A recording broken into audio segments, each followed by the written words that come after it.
ang mga kabataan natin ngayon nalululong sa bisyo at lalong-lalo na sa droga. Bakit? Kasi si BBM hindi niya napagpatuloy ang magandang administrasyon ni Duterte, lalong-lalo na sa war on drugs. At isa pa, bakit gusto ko na mag-resign siya? Sa panahon na kailangan siya ng mga Pilipino nung nagkaroon ng bagyo sa Mindanao, nasaan si BBM? Diba? Nasa Coldplay concert. Kaya ito'y sinusulong ka talaga na mag-resign talaga si BBM. Bakit gusto mo sa maliban doon? Ano pang panawagan mo sa kanya pagdating sa lalalang pag-edukasyon? Marami namang iba naman kasi ginagawa sila. Ano pa yung nakikita mo talagang may mga lapses? So far, no, nakikita ko talaga na magaling lang si BBM magsalita. Oo lang siya salita pero wala ko nakikita na gawa. Lalong-lalo na yung pinangako niya sa Pilipino na 20 pesos na kilo ng bigas. Hanggang ngayon wala. Kawawa ang mga mahihirap, kawawa ang mga Pilipino na nagugutom, lalo na yung mga nasa laylayan. Kaya wala nang dahilan para magtagal pa sa BBM bilang presidente. Okay. Ma'am, your name na lang po. Name niyo po, full name. By the way, my name is Angela Manzanero. Thank you. Ang lahat ng fans at saka yung mga bangko. Marami nagsabi na gusto yung pag-resign si BBM, basura sa ano, ito para sa anong reaction? Lahat ng red flags kasi very evident. At ito yung bagong Pilipinas, yung naman yung nakikita mo, hindi lang surot, meron pang daga, di ba? Makikita talaga natin na pagbabago na sana tutuloy niya na ginawa ni Pangulong Duterte. Hindi. Yung bagong Pilipinas na ginagawa niya ngayon, hindi kami natutuwa sa ginagawa niya ngayon kasi kitang-kita at evident ngayon na nandito tayo ngayon ang pagsusupil sa malayang pamamahayag. Ang nangyayari ngayon, silent martial law eh. Kasi kung hindi in favor sa kanila, di ba? Parang tahimikin talaga nila, lalo-lalo na ang SMNI. Kitang-kita ng lahat yan. At ang pananatiling tahimik ng Pangulo, despite sa nangyayari ngayon. So far ba ma'am, may nakita ka din programa, may narinig ka bang programa para sa mga kabataan under his term? Wala. Yan ang pinagkaiba niya kay Pangulong Duterte. Si Pangulong Duterte, talaga makikita mo yung love sa kabataan, di ba? Na gusto ni Pangulong Duterte na maayos yung future ng kabataan. In fact, yung plantok ang ginawa pa rin ng Pangulong Duterte kahit na ma-risk talaga yung image ng Pangulo. Despite sa mga paninira sa kanya. Ang Pangulong Marcos ngayon, Mr. Marcos, nagkaroon tayo ng bangat na presidente.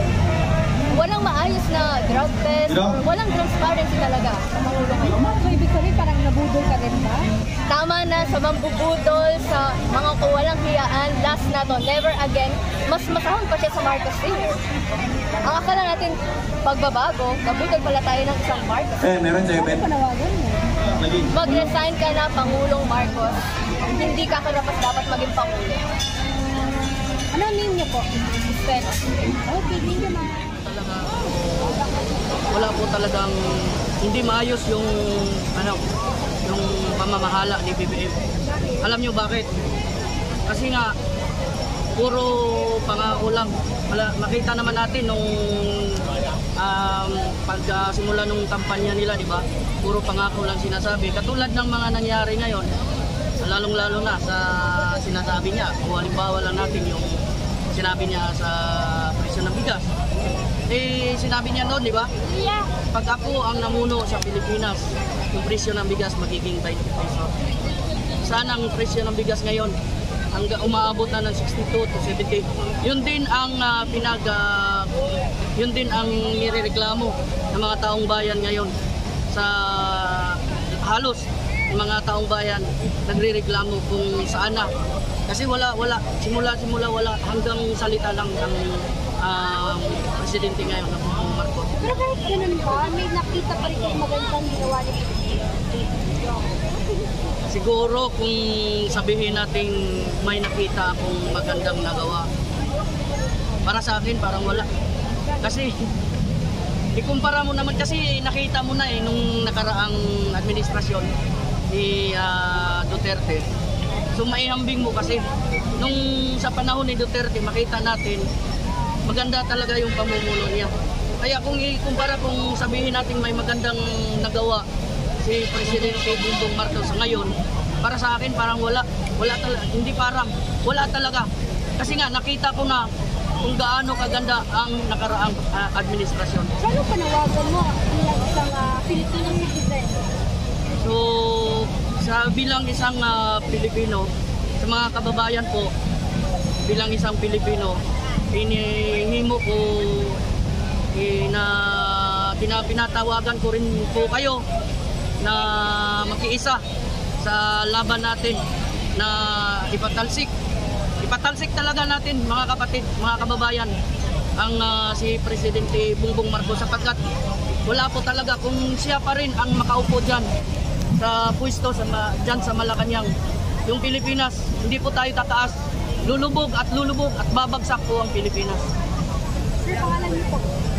Yun po, po si John Bulangin. Sa isa tayo. Papunta rito, Rob. Ganon ang sentimento ng mga tao na budol. That there is an apparent loss confidence, an apparent problem on governance, at ang sabi nga ng Grab driver, napakagaling ng description niya. Itong presidente natin ngayong tao, magaling lang sa speech, pang oratorical contest, parang presidente ng student council. Pero yung actual na pagganap sa isang decisivo na political leadership upang samatain ang problema sa pagmahal ng mga bilihin, bigas, pagkain, smuggling, pagbalik ng sindikato sa droga, kriminalidad, at iba't ibang isyu ng kabuhayan at mga karapatan ng mamamayan, hindi nila nararamdaman ito. At pangalawa, ikot ng ikot sa kung saang bahagi ng mundo, nandito ang problema, nandito ang krisis, nandito ang usapin. Mantagin mo ang problema: bigas, pagkain, trabaho, kuryente, mga gasolina, grabe ang pagtaas, pagpananumbalik ng kawalan ng fear factor sa mga kriminal. Hindi mo mararamdaman na may ganun siyang concern sa mamamayan. Puro speech na napakaganda, napakagaling na mga pulatas, pero yung naman wala. Ito ang dahilan kung bakit nagtitipon ang mamamayang Pilipino sa liwasang Bonifacio. Ang nangyaring panggigipit kay pastor, ang nangyaring pagwasak sa kanyang pagkatao, ang pagsira sa kredibilidad niya, ang pagsira sa SMNI na siyang nanindigan sa kanya, pagpapakita ito ng isang elitista na politika na kapag nagamit ka na at napakinabangan, pwede ka ng itsakwera, di ba? So, iyan ang nababahala ang mamamayan.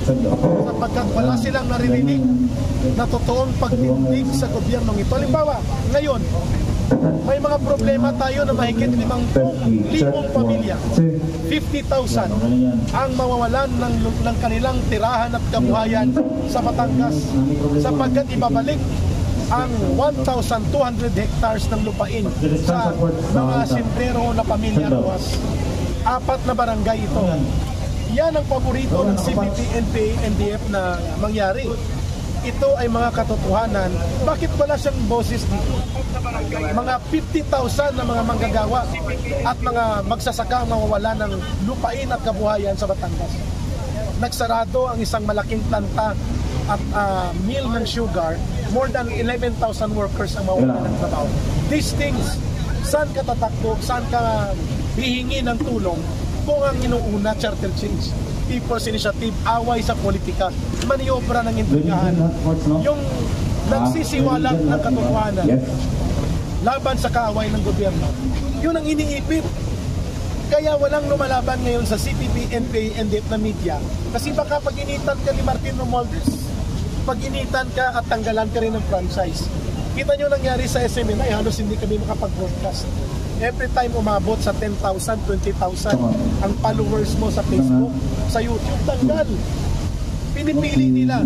These are indication that there is a grave and serious problem in governance. Ako personally naniniwala ko there is an apparent indicator of pattern of failure of leadership. At hindi na siya ang nagtatakbo ng gobyernong ito. That is the reason na ang taong bayan ay nananawagan sa kanya.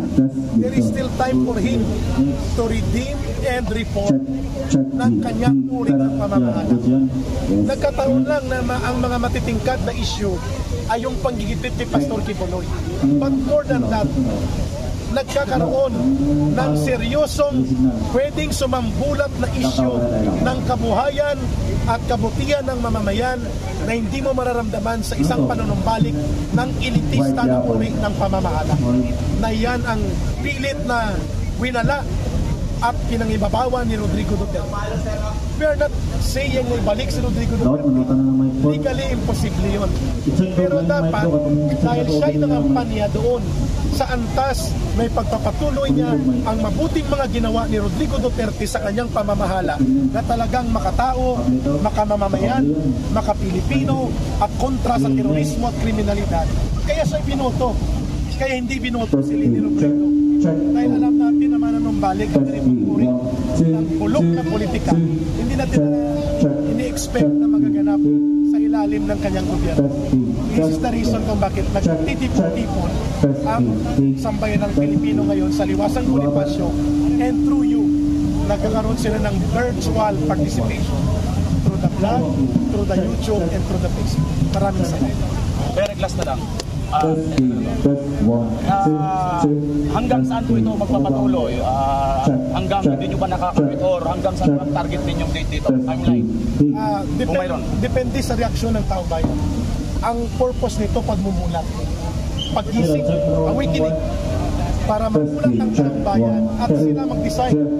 We can never impose our own will to the people, but the people must realize na ang kanilang boses at pagtingin ay isang panawagan ng pinagtagundong ng paggising sa Pangulo ng Bansa at sa mga namumuno ng gobyerno na ibalik nila ang totoo at tunay na mabuting pamamahala. Pangalagaan at asikasuhin ang kapakanan ng mamamayan at hindi ng elitista at marumi na laro ng politika ng mga elit at mayayaman. Yun ang nakikita natin kung bakit ginigising natin ang mamamayan. Kung paano mag-react ang sambayan ng Pilipino, it's a matter of time. It can be 1 week, it can be 10 days, nandito tayo. But definitely, kapag namulat at nagising ang sambayan ng Pilipino, mahirap mo lang saraduhan ng kanilang pag-iisip. The people will be the force that is going to decide kung makikinig at irereforma at aayusin ni Pangulong Bongbong Marcos Jr. ang kanyang pamamahala at totoong lutusin at bigyang pansin at kalutasan sa pamamagitan ng decisive political leadership ang mga usapin ng krisis sa ekonomiya, kabuhayan, kabutihan at kagalingan ng mamamayan at itigil itong mga people's initiative, political maneuver at panggigipit sa mga tao, grupo at mga individual at mga entities na katuwang niya naman dapat kami. Hindi niya kami kalaman. At ang pinakamalala, nasa sideline ang problema sa communist terrorism at pwedeng mamayagpag sila na hindi natin napapansin and pwedeng manumbalik ang kanilang puwersa dahil sa alyansang nabubuo nila ngayon sa loob ng Kongreso. Pinapabayaan sila, kinakanlong sila, pinupuntuhan sila, ginagamit sila sa maruming laro ng politika para sirain ang mga dating kaalyado ni Pangulong Bongbong Marcos Jr. na ngayon ay tinatarget for political demolition and persecution. The way we are now observing it sa kay Pastor Kibuloy, sa SMNI, sa mga Duterte. Yun ang dahilan kung bakit hindi pwedeng manahimik ang mamamayan. Direct, tanong lang direct. Dati nyo na pong tinalikuran ng gobyerno, pero pagdating ni Pangulong Duterte ay niyakap nyo po muli ito. Pero ngayon, ano po ang inyong pakiramdam na sumisigaw na naman po tayo para sa bayan? Kailangan po ipagpapatuloy yung lakas ng loob at paninindigan na may pag-asa ang ating bayan. That is why ang pinakamalakas na puwersa na gigising sa pamahalaan na ito ng administrasyon ni Pangulong Bongbong Marcos Jr. ay ang nagkakaisang boses at tinig ng mamamayan. Ginigising natin sila. Awakening ito eh. Tingin ko nagiging instrumento itong issue kay Pastor Kibuloy. At ang nangyayari sa SMNI na panggigipit at pang-aabuso sa kapangyarihan para magising ang mamamayan that they should call out the government to stand for true and correct good governance na siyang ginawa namin noon sa panahon ni former President Rodrigo Duterte. Yan ang dahilan na kahit halos mawala na po ng boses, napakadelikado ng ating kalagayan, pwedeng tingnan tayo na kalaban ng gobyerno, naninindigan tayo mga kababayan, para sa tama. Para magising ang mamamayan that they should be the one to call out this government na ipatupad ang tamang pamumuno, ang totoong good governance at hindi ang maruming politika ng maniobrahan sa personal interest na magrekonsentra ng poder at kapangyarihan sa kamay ng mga iilang kaalyado, lalo na itong abusadong pinsan niya na si Martin Romualdez at ang mga kasabwat nilang politiko, at ganoon na rin ang kanilang pakikipagsabwatan sa CPP, NPA, NDF para manatili ang kanilang marumi na laro sa politika at sirain ang mga totoong kaalyadong tumulong sa kanila na maupo sa kapangyarihan. Basta lang kay Eric, aabot pa kaya tayo ito sa papuntang Malacanang? May possibility yan kapag hiningi ng taong bayan na sila po ay dumagsa sa lansangan, and when the people go out in the street to exercise their direct sovereign will, yung direktang kapangyarihan ng mamamayan, yan po ay dapat kinikilala ng ating pamahalaan. Hindi po yan pagre-rebelde. Ang tawag dyan ay direct action of sovereign will of the people. People power ba yan? Hindi natin yan pwedeng itakda na mangyayari o hindi mangyayari. Pero those are indicators of possibility na doon papunta yun. Kapag manatili ang elitista and sensitive at walang pakialam sa damdamin ng ordinaryong mamamayan na uri ng pamamahala na nararamdaman natin, at pinutol niya ang cycle of continuity ng good governance at nawawala yung decisive leadership at hindi nararamdaman yung gobyerno bilang sandigan ng mamamayan, yun ang pwedeng mag-trigger ng mas malawak na discontento ng mga. Ano po ang ating panawagan sa sambayan ng Pilipino tungkol po sa ipinaglalaban po natin? Magmatyag, maging mulat, maging bukas, at maniwala tayo na ang ginagawa nating pagmumulat na ito at pagkakaisang tinig at paninindigan ay ang layunin nito para maging matatag ang ating pamahalaan, umayos ang namumuno nito, maitigil ang mga abuso sa poder kapangyarihan, at maging maunlad at mapayapa ang Republika ng Pilipinas para mawala yung mga bulok at ganit na politikong gumagamit ng kapangyarihan para abusuhin ito sa kanilang personal na kapakinabangan. The people must intervene.